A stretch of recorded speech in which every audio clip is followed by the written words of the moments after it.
kita sebagai manusia itu nggak bisa hidup sendiri, nggak bisa hidup sendirian.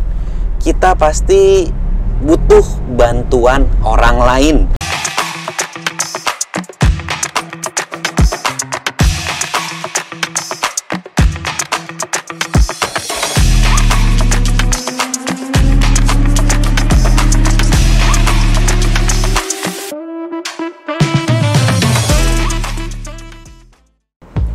Welcome back to my channel. It's me, Ramos Pane. I'm back. Terima kasih bagi teman-teman yang masih setia di channelku ini. Bagi teman-teman yang baru aja datang, perkenalkan, namaku adalah Ramos Pane. Aku adalah seorang driver taksi online yang sebetulnya udah lama nggak online lagi gitu ya. Terus aku adalah seorang fotografer untuk kebutuhan personal maupun corporate di Jakarta. Di channel ini aku senang untuk berbagi pengalaman kerjaku. Apabila aku menemukan suatu masalah dan dapat menyelesaikannya, aku senang untuk berbagi di channel ini. Jadi bagi teman-teman yang baru aja datang, jangan lupa untuk tekan tombol subscribe dan belnya untuk dapatkan video terbaru dari aku. Hey, sekarang udah bulan Maret. Tepatnya sekarang adalah di tanggal 3 Maret tahun 2022. Yang berarti sudah 1 bulan 1 hari semenjak putra kembar kami lahir di dunia ini, yaitu tanggal 2 Februari lalu. Nah, di kesempatan kali ini aku ingin mengucapkan banyak banget terima kasih bagi semua rekan-rekan, teman-teman, saudara, om, tante, semua deh yang memberikan kami dukungan, memberikan kami doa-doa, dan mengucapkan banyak ucapan selamat. Dan tidak lupa bagi teman-teman yang juga memberikan banyak hadiah nih untuk anak-anak kembarku, untuk anakku yang pertama, dan untuk istriku. Aku mau cerita sedikit nih apa yang kami rasakan, apa yang kami lakukan semenjak kelahiran 2 anak kembar kami, yaitu adik-adiknya Jerome. Jadi, karena pengalaman kami sebelumnya yang mempunyai anak pertama yaitu Jerome, kami tinggal numpang ke orang tua pihak perempuan selama 3 bulan. Terus karena Jerome itu anak pertama, kami masih jauh lebih muda dibanding sekarang gitu ya. Jadi kami belum bisa menghandle urusan bayi waktu itu. Bukan berarti sekarang udah jago gitu ya, tapi sekarang mendingan lah dibanding waktu itu. Waktu di rumah mertuaku itu 3 bulan, kami tuh kecapean banget karena pengalaman baru banget, punya anak, harus beradaptasi banyak hal, terutama waktu tidur, jam kerja, saling bekerja sama dengan istri atau yang seisi rumah.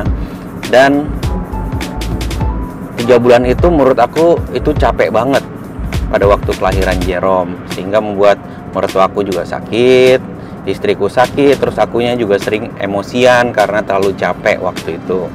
Nah, karena pengalaman itu, akhirnya jauh sebelum kami lahiran, yang anak kembar kami ini, saya dan istri sudah sepakat bahwa setelah lahiran nanti kita harus struggle semua sendiri. Ya, nggak usah ke rumah orang tua perempuan, nggak usah ke rumah orang tua laki atau orang tua saya. Kita benar-benar aja kembali ke apartemen. Jadi ada saya, istri saya, Jerome, plus 2 anak. Terus kita coba aja semua sendiri. At least 1 bulan pertama. Kami rasa karena 1 bulan itu adalah waktu adaptasi yang benar-benar berat. Karena anak-anak itu kan juga selama ini dalam kandungan, lalu ketemu udara di luar, terus kebiasaannya kami yang harus kami adaptasi dengan jadwal mereka aktif gitu ya. Jadinya kami berusaha tuh pada waktu pulang dari rumah sakit, di hari ketiga dari lahiran, aku jemput anakku pertama si Jerome di rumah opungnya. Langsung kita bareng-bareng di satu mobil. Istriku, aku, Jerome, dan 2 anakku langsung kita pindahan. Jadi barang-barang itu emang jauh sebelum waktu lahiran itu sudah kami persiapkan untuk di apartemen. Nah, apa yang terjadi ternyata di hari pertama, hari kedua memang itu berat banget karena kami kan berpikiran ingin sekali tuh istriku bisa memberikan ASI karena ASI adalah yang terbaik bagi bayi-bayi ya. Dan kebetulan anakku si Jerome itu juga dulu selama 2,5 tahun itu total ASI tanpa formula, tanpa susu tambahan, tanpa makan apa-apa selain ASI. Jadi dan kita sekarang lihat anak saya itu ya jarang sakit. Kalau sakit paling sakit yang nggak terlalu besar gitu ya, terlalu berat. Jadi kami berpikiran, oke, kita coba deh sebisa mungkin harus ASI. Tapi kasihan banget ternyata istriku. Jadi pasca operasi sesar waktu itu, karena kandungannya kembar, gameli ya namanya medisnya. Terus usia juga sudah tidak terlalu muda. Istriku juga kena preeklamsia waktu itu. Walaupun darah rendah semenjak mau lahiran, tensi darahnya tinggi, terus semuanya bengkak. Terus kita pulang ke apartemen dan berusaha menyusui. Aku nggak bisa bantu apa-apa karena kan emang niatnya ASI dan kami tidak sediain formula atau susu tambahan. Jadi capek banget tuh, 2 anak, bayangin nggak sih? Aku tuh motretin istriku lagi menyusui dari dadanya untuk kedua anak-anak itu. Terus ngeliatnya nggak tega deh. Anak-anak itu juga mungkin yang satu lebih kenceng nyedotnya daripada yang lain, atau kondisi buah dadanya itu yang nggak sama rata gitu ya. ASI-nya. Jadi anak-anak itu stres dan istriku juga capean banget. Tapi gue nggak bisa bantuin apa-apa karena emangnya ASI doang gitu. Terus istri gue ngedrop, istri gue sakit, lemes banget. Terus akhirnya kita bicara, udah kita nggak usah fokus di ASI deh, formula aja nggak apa-apa. Soalnya gue juga anak formula, gue cuma 1 bulan kalau nggak salah waktu bayi dapat ASI, lalu setelah itu gue formula. Dan lihat ya badan gue sekarang kan gendut gitu ya. Terus ya syukur-syukur juga selama olahraga ya nggak sakit yang macam-macam. Jadi akhirnya kita tambah tuh dengan formula. Nah, di hari kelima istri gue tuh udah mulai ngedrop. Perutnya sakit, badannya bengkak, muka semua bengkak, kaki bengkak. Akhirnya muntah-muntah.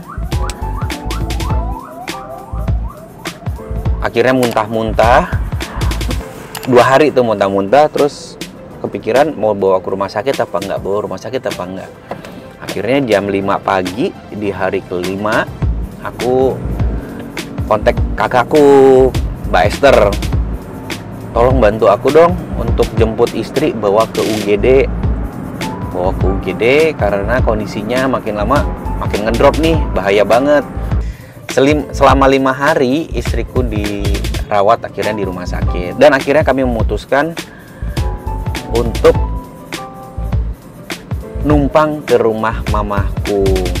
Kenapa begitu? Karena memang ternyata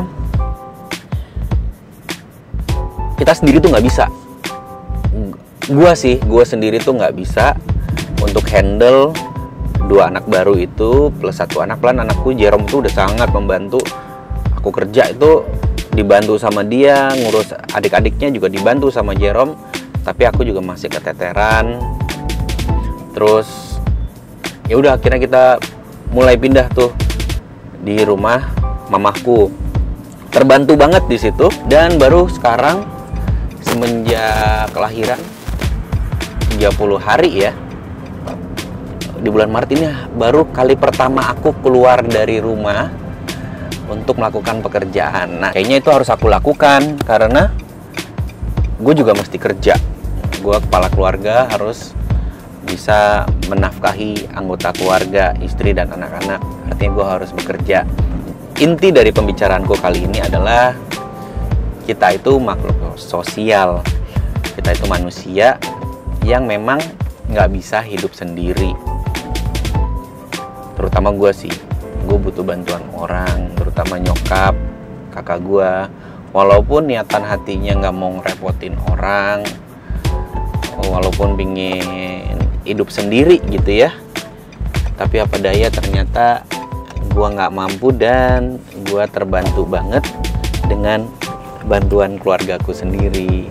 Pelajarannya adalah gue nggak bisa untuk terlalu memaksakan diri sendiri karena gue makhluk sosial, butuh bantuan orang lain. Dan aku ingin mengucapkan banyak banget terima kasih untuk semua orang-orang yang berperan serta dan memberikan segala sesuatu untuk kebaikan kami. Oke, demikianlah videoku kali ini. Semoga semuanya sehat.